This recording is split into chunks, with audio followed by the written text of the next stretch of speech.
오래전 이야기입니다. 사연 매번 듣기만 하다가 추억을 안주 삼아 이렇게 글을 다 적어보게 되네요. 제가 군대에 입대도 하기 전인 대학생 시절 이야기입니다. 면허학원 등록해서 2달 만에 면허증을 취득하게 되었습니다.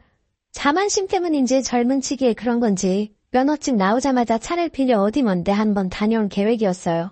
당시 그냥 잘 알고 지내던 형님의 차를 빌렸는데 주차장도 벗어나지 못하고 그대로 차를 긁어버렸습니다. 운전자 확장보험도 들지 않았던 터라 수리비가 있는 대로 나오더라고요. 수리비를 내겠다 했지만 당시 코올리게나 마찬가지였던 제가 돈이 어디 있었겠어요. 그래서 돈 빌릴 곳을 찾다가 당시 차를 빌려준 형님의 여자친구인 누님이 있었는데 그 누님에게 돈을 빌리게 되었습니다.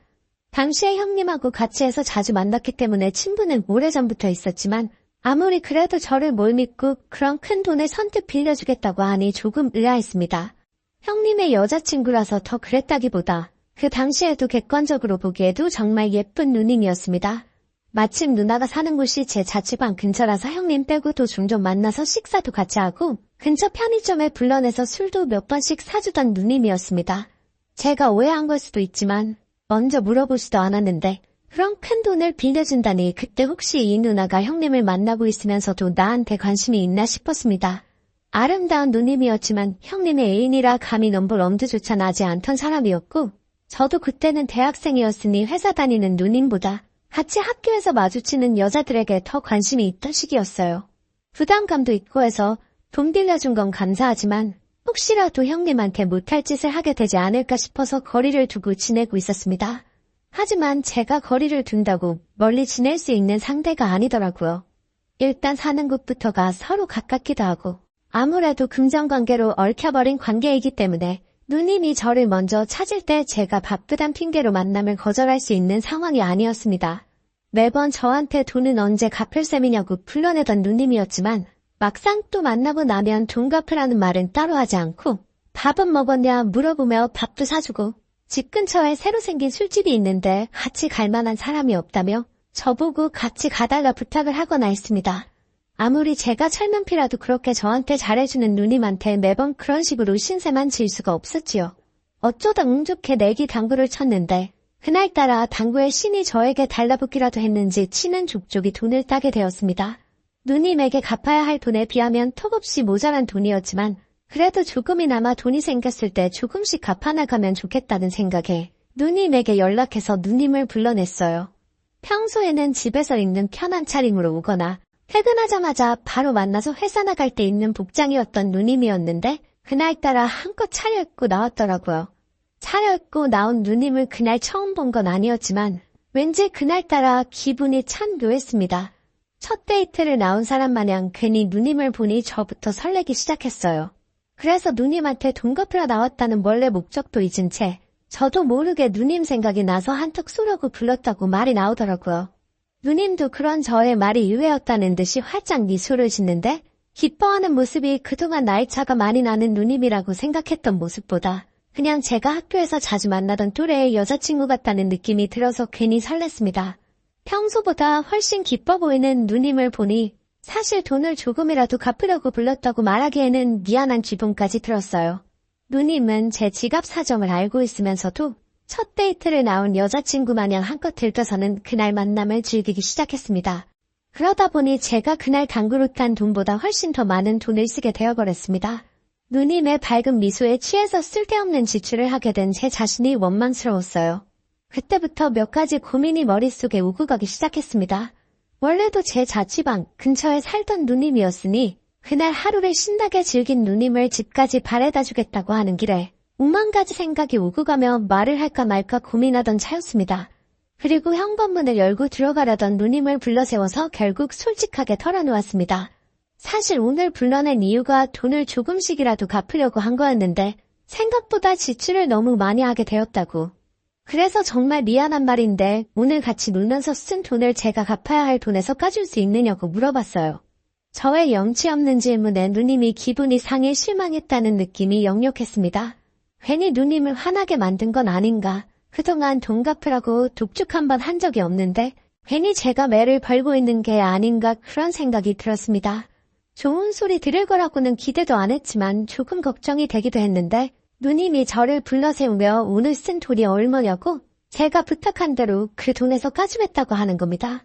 돈 갚으라고 말한 적도 없는데 왜 이렇게 무리를 했냐며 다음부터는 솔직하게 말하라고 하더라고요. 그리고 제가 소액씩 돈을 갚으면 누님 입장에서는 계산하기 번거로우니 되도록이면 한 방에 다 모아서 갚아달라고 부탁을 해왔어요. 그리고 당장 급한 돈이 아니니 부담 갖지 않아도 된다고 제 사정까지 배려를 해주더군요. 그때는 참 누님의 마음 씀씀이에 감사한 마음까지 들었는데 그때는 제가 지금보다 더 철들기 전이기도 하고 호의가 계속되면 그게 당연한 건 줄 안다고 했나요? 누님이 돈을 천천히 갚아도 된다기에 처음에는 저도 조금씩 저축을 하고 있었는데 이런저런 이유로 모으고 있던 돈을 조금씩 빼서 쓰다 보니 갚아야 할 돈이 있다는 사실조차 잊은 채 결국 그나마 모으고 있던 돈도 노는데 다 써버리고 말았습니다. 그때쯤부터 그래도 양심은 남아있는지 죄책감이 들어서 자연스럽게 누님을 멀리하게 되었어요. 근처에 살아서 저를 자주 불러내던 누님이었는데 시험이다 바쁘다 이런저런 핑계를 대면서 누님을 멀리 피하게 되더라고요. 그러다 누님의 태도가 바뀌기 시작한 건 평소처럼 저한테 퇴근하고 밥이나 먹자던 누님의 부탁을 시험 때문에 바쁘다고 거절하고 근처 대학가에서 친구들과 길거리 지나가는 여자들 전화번호를 물어보며 돌아다니고 있을 때였습니다. 지나가는 여자를 불러세워 전화번호를 물어본다고 불러세운 사람이 다른 사람도 아니고 바로 그 누님이었어요. 누님은 시험 때문에 바쁘다더니 이게 시험 공부를 하고 있는 거냐고 잔뜩 실망한 눈치였고 그때부터 누님이 저를 대하는 태도가 180도 달라졌습니다. 제가 누님한테 지은 죄가 있으니 그날 이후로는 누님이 하는 말에 절대 복종을 하게 되었어요. 누님은 그때부터 저에게 이런저런 사소한 부탁들을 하기 시작했습니다. 부탁이 못 들어줄 정도로 어려운 게 아니었고 자잘한 잔심부름 같은 게 전부였습니다. 괜히 오밤중에 불러내서는 비타민 음료를 사오라고 한다던가 집에 와서 못질을 하고 가라던가 하는 어이없는 부탁들이 전부였어요. 그런 어이없는 부탁도 거절할 수 없었습니다. 일단 누님이 저한테 기분이 상해서 돈을 내놓으라고 하면 당장 그 돈을 구할 능력이 되지도 않았기 때문에 최대한 누님의 심기를 건드리지 않으려고 원하는 대로 다 해주려고 노력했습니다. 어쩔 때는 누님이 사는 집까지 저를 불러내서는 그냥 한번 불러봤다며 이제 가보라고 저를 똥개훈련하듯이 대한 적도 있습니다. 그때쯤부터는 저도 기분이 조금 나쁘기는 했지만 그래도 누님의 뜻을 거역할 수는 없었지요. 한동안 누님의 그런 잔심부름에 시달리던 열대야 때문에 뜨거워서 잠 못 이루던 어느 여름밤이었습니다. 에어컨 요금이라도 아껴볼 생각에 집에서 부채질하면서 버텨내고 있었는데 누님에게서 전화가 왔어요. 너무 더우니까 자기 집으로 세계 맥주 몇 캔 사가지고 오라고 말입니다. 저도 엄청 더위를 타고 있던 상황이었는데 누님이 맥주 이야기를 하니 평소에는 먹어도 별로 취하지 않아서 좋아하지도 않던 맥주였는데 맥주가 시원하게 제 목을 넘어가는 걸 생각하니 참을 수가 없더라고요. 그래서 염치불구하고 누님한테 조금 넉넉하게 사가도 되냐고 저도 조금 마시고 싶다고 솔직하게 이야기했어요. 누님은 저의 말에 딱히 대답이 없었습니다. 그런데 저도 시원한 맥주 생각에 더 이상 더운 걸 참지 못하겠고 죽이 되든 밥이 되든 일단 맥주를 누님이 사오라고 했던 것보다 더 많이 사가지고는 누님이 누님 돈으로 계산해주면 계산해주는 거고 아니면 그냥 내 돈으로 사 먹은 셈 치자고 할 생각으로 편의점 냉장고에 있는 세계 맥주를 거의 종류별로 하나씩 전부 집어가지고 누님의 집으로 향했습니다. 누님의 집 앞에서 도착했다고 연락을 해도 도통받을 생각이 없길래 누님의 집 앞까지 찾아갔어요. 초인종을 누르니 누님이 문을 빼꼼 열고 저한테 왔냐고 물어보는데 문 틈을 보니까 누님이 혼자 있는 게 아니라 누님 친구하고 이미 술자리를 벌이고 있던 상황이더라고요. 저한테 심부름을 시킨 건 저랑 술을 마시고 싶어서가 아니라 더운 날 모자란 술을 사러 가기 귀찮으니 저를 불러내서 사오라고 시켰다는 생각이 들었습니다. 그때 저는 속으로 누님이 더 이상 저한테 관심이 있거나 그런 게 아니고 그냥 돈 얼마 빌려준 걸 빌미로 부려먹으려고 한다는 생각밖에 들지 않았습니다. 그날 저에게 실망해서 저한테 못되게 군다는 생각이 들었어요. 누님은 제 손에 들려있는 봉지를 낚아채듯 가져갔는데 아무리 거리가 가까웠어도 저도 더위를 참으며 맥주 사들고 걸어온 거리가 있었기 때문에 이대로 돌아갈 수는 없다는 오기가 생겨서 문틈을 비집고 들어가 누님의 집 안으로 들어왔습니다. 술자리에 같이 있던 누님의 친구는 누님의 미모에 비할 바는 아니었지만 다들 한가닥 하는 미모를 자랑하고 있었습니다. 술을 얼마나 마신 건지 둘 다 얼굴이 시뻘개져서는 어느 정도 맛이 가 있는 상태였습니다. 무더위에 걸맞는 한 줌도 안 되는 옷들을 입고 술을 마시고 있는데 막상 오기가 생겨서 집 안으로 들어왔지만 두 미녀를 사이에 두고 있으니 어디다 눈을 두어야 할지도 모르겠고 긴장이 되기 시작했어요. 두 사람은 아직 개송이인 저를 놀리기 위해서 그런 건지 아니면 제가 오기 전부터 나누던 이야기인지는 모르겠지만 남자인 제가 듣기에 조금 민망한 이야기를 나누고 있었습니다. 그 대화에 제가 끼어들 틈은 없었고 그렇다고 경청해서 듣고 있자니 그 주제가 경청해서 들을 만한 주제도 아니었어서 고개 숙인 채로 맥주만 홀짝이고 있었어요. 저는 있는 둥 마는 둥 신경 쓰지도 않고 둘이서만 이야기를 나누고 있었는데 그러다 난데없이 누님이 저를 쳐다보더니 저보고 나쁜 몽화 하면서 저를 막 대하기 시작하는 겁니다. 솔직히 돈 빌려준 게 있어서 제가 누님 말에 별 반응은 못했지만 정말 저보고 돈도 없는 게 어쩌고 하면서 깔보고 무시하는데 자존심이 조금 상하기 시작하더라고요. 정말 한순간에 욱해서 저도 누님에게 한마디 하려고 했지만 보아하니 술도 많이 취했고 제가 한순간의 감정으로 뭐라 맞불을 놓기에는 그 당시에는 제가 어떻게 마련할 만한 금액이 아니었던지라 그냥 뭐라고 떠들던 간에 최대한 무시하고 있었습니다. 안 듣고 있으니 누님이 혼자 열이 받아서는 저한테 쌍시옷 들어가는 말을 하면서 왜 말을 안 듣냐며 너는 내가 시키는 대로 해야 되는 거 아니냐고 막말을 하더라고요. 듣다가 참을 수가 없어서 담배 한 대 꺼내물고 밖으로 나갔습니다. 그냥 그 길로 집에 가버렸어도 됐을 텐데 괜히 또 누님 심기 불편하게 만들었다가 돈 내놓으라고 할까봐 격양된 마음을 진정시키고 다시 누님 자취방으로 들어갔어요. 들어갔는데 누님은 온데간데 없고 누님 친구만 남아서 저를 기다리고 있더라고요. 말한 것처럼 이 누님도 어디 가서 미모가 빠지는 사람도 아니었고 짧은 반바지 때문에 아까부터 계속 시선을 빼앗기고 있었거든요. 그리고 누님 친구하고는 금전적으로 얽힌 것도 없으니 누님이 술에 뻗어있는 이 상황이면 이 누님과 즐거운 시간을 보낼 수 있지 않을까 하는 생각이 들었습니다. 누님의 친구도 많이 취해 있었는데 제가 건네는 술을 따로 거부를 하지 않더라고요. 저는 맥주만 모금 마신 것 말고는 맨정신이나 다름없으니 독한 술 몇 잔만 마시면 되겠다는 생각에 한껏 텐션이 올라갔습니다.